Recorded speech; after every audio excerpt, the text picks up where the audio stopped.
Hello my dear family, Heera Mandi the diamond bazaar web series आखिरकार बड़ी struggle के बाद मुझसे पूरी हो गई। संजय लीला भंसाली की इस नेटफ्लिक्स सीरीज के अंदर क्या अच्छा लगा क्या अच्छा नहीं लगा करते हैं सीधी बात। सीरीज में 8 एपिसोड्स है, 50-55 मिनट्स के आसपास के। ब्रिटिश एरा दिखाया है।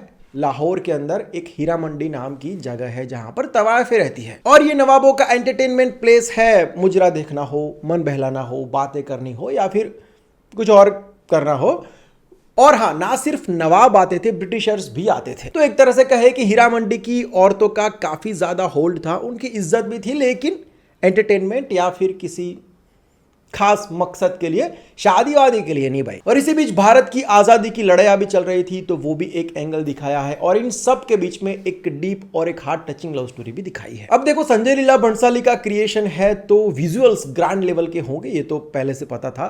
सेट्स की बात करो, सिनेमेटोग्राफी, लाइटिंग्स, कॉस्ट्यूम्स, ज्वेलरीज, सब कुछ माइंड ब्लोइंग के ऊपर अगर कोई शब्द आपको पता है तो आप उसको यूज कर सकते हैं। सब कुछ बहुत बढ़िया है। इसके अलावा जो मुझे बहुत अच्छा लगा वो है इस सीरीज के डायलॉग्स। कमाल के लिखे हैं।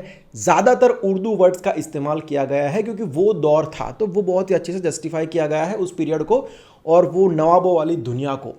लेकिन एक्टर्स ने बहुत ही बढ़िया तरीके से परफॉर्म किया है, डायलॉग्स को डिलीवर किया है, ये ज्यादा काबिल तारीफ है। बहुत ही लंबा लिस्ट है एक्टर्स का, सबके नाम नहीं ले पाऊंगा, लेकिन सबके परफॉर्मेंस को सैल्यूट है। अब इतनी ग्रैंड सीरीज भी मुझे ओके लगी क्योंकि कहानी में मजा नहीं आया। जैसे मैंने कहा कि बड़ी मुश्किल से पूरा किया है सीरीज को। रीजन नंबर 1, स्क्रीन प्ले बहुत ही स्लो लगा।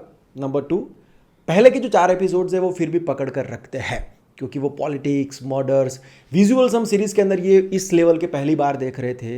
नए नए कैरेक्टर्स का इंट्रोडक्शन हो रहा था, तो वो मज़ा आया। आखिरी के 4 एपिसोड्स यार कसम से बहुत ही बोर कर दिया था और चीज़ें प्रिडिक्टेबल हो गई थी। और यहाँ पर वो विजुअल्स वाला मैजिक भी नहीं चल रहा था।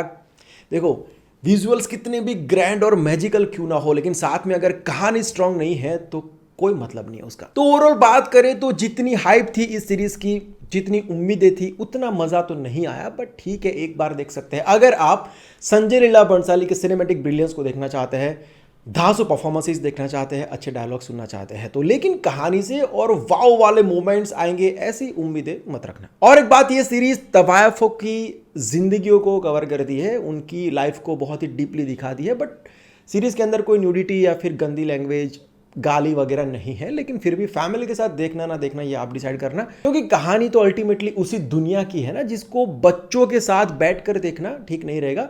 बड़े लोग जो है वो सब मिलके देख सकते हैं। एनीवे, अगर आपने देख लिया तो कमेंट्स करके बताना कि आपको कैसी लगी। ऐसे वीडियोस के लिए चैनल को सब्सक्राइब कर लीजिए। मैं मिलता हूं नेक्स्ट वीडियो के अंदर। बाय, टेक केयर एंड जय हिंद।